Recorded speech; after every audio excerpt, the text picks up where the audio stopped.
আসিফ নজরুল সাহেব জাতিকে জানালেন যে বিষয়গুলো এখনো সমাধান হয়নি সেগুলো সমাধান করার জন্য আমরা রাজনৈতিক দলগুলোকে 7 দিনের সময় দিচ্ছি।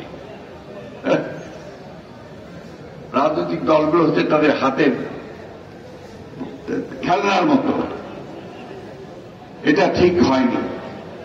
আপনারা কথা দিয়েছেন, যার জন্য আপনারা প্রায়, আমি যা পত্রিকায় দেখলাম 84 কোটি টাকা না কত টাকা কোটি টাকা খরচ করে আপনারা এই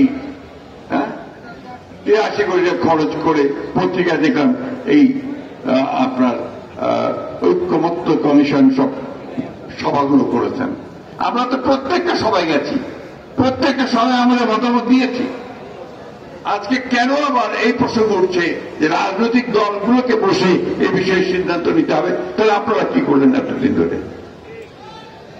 আপনারা সঠিক কাজটি করেননি, পক্ষপাত দুষ্ট হয়ে কাজ করছেন।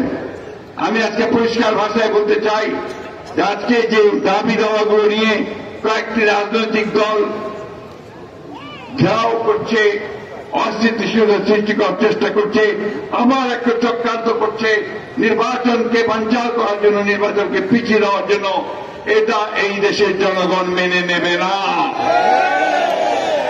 বন্ধুগণ, অনেক রক্তের বিনিময়ে, অনেক শিশুর রক্তের বিনিময়ে, অনেক নারী রক্তের বিনিময়ে, অনেক ছাত্রের রক্তের বিনিময়ে, কৃষকের রক্তের বিনিময়ে, শ্রমিকের রক্তের বিনিময়ে আমরা এই স্বাধীন হয়েছি ফ্যাসিস্টদের হাত থেকে। সুযোগ সৃষ্টি হয়েছে এক গণতান্ত্রিক ব্যবস্থায় যাওয়ার। এ থেকে আমরা কোন মহলের চক্রান্ত বা ষড়যন্ত্রের মধ্য দিয়ে এটাকে বিনষ্ট হতে দিতে পারি না। আমরা অনেক দায়িত্বশীলতার পরিচয় দিচ্ছি। আমরা এখন পর্যন্ত কোন বিষয়ে রাস্তায় নামিনি, কিন্তু মনে রাখবেন বিএনপি কোন ভেসে আসা দল নয়।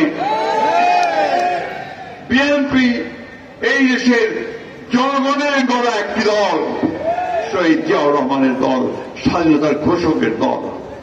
এই দল দেশের বেগম খালেদা জিয়ার গণতন্ত্রের জন্য সংগ্রাম করা, আপসীর সংগ্রাম করা সেই নেত্রীর দল। এই দল আমাদের সমস্ত মানুষগুলো, 60 লক্ষ মানুষের বিরুদ্ধে মিথ্যা মামলা, 20,000 মানুষকে হত্যা, 1,700 মানুষকে গুম করে দেওয়া, সেই অবস্থা থেকে উঠে আসা একটা রাজনৈতিক দল। সুতরাং আমাদেরকে খাটো করে দেখবেন না বা অবজ্ঞা করে দেখবেন না। আমরা যদি রাস্তায় নামি তাহলে কিন্তু রাজনৈতিক বিষয়গুলো ভিন্নভাবেই আসবে। তাই খুব পরিষ্কার করে বলতে চাই যে আপনারা এসব বাদ দিন। যে বিষয়গুলো সমাধান হয়েছে সেই বিষয়গুলোকে পড়ে দিন, যেগুলো হয়নি সেগুলো পার্লামেন্টে আগামী নির্বাচনে মধ্য দিয়ে পার্লামেন্ট গঠিত হবে, পার্লামেন্টে সিদ্ধান্ত নেওয়া হবে। আর যেগুলো আমরা একমত হয়েছি সেগুলোতে আপনারা ব্যবস্থা গ্রহণ করুন। আমরা খুব পরিষ্কার করে বলতে চাই যে নির্বাচনের দিনই গণভোট হবে, তার আগে ঘুরতে হবে না। আপনারা তাই চান কিনা বলেন? বন্ধুগণ, এই বিষয়টা আমরা একমত। অন্যান্য বিষয়গুলোতে আসেন, যেগুলো বাকি আছে সেগুলো আমরা আগামী পার্লামেন্টে নিয়ে যাব। আর যেগুলো সই হয়ে গেছে, একমত হয়ে গেছি, সেগুলোর উপর ভিত্তি করে আমরা কাজ শুরু করতে পারি।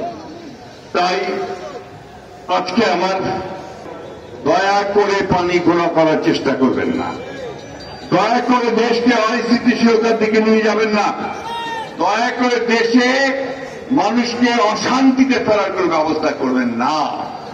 আমরা বহু সংগ্রাম করেছি, বহু লড়াই করেছি।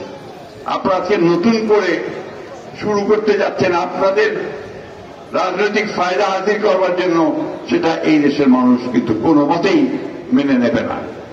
সরকারকে পরিষ্কারভাবে বলতে চাই, আর চাল বাধা না করে অবিলম্বে নির্বাচনের শিডিউল ঘোষণা করার ব্যবস্থা করুন এবং ঐক্যমত্যে যেগুলো সিদ্ধান্ত হয়েছে সেগুলো নিয়ে সামনের দিকে এগিয়ে যান।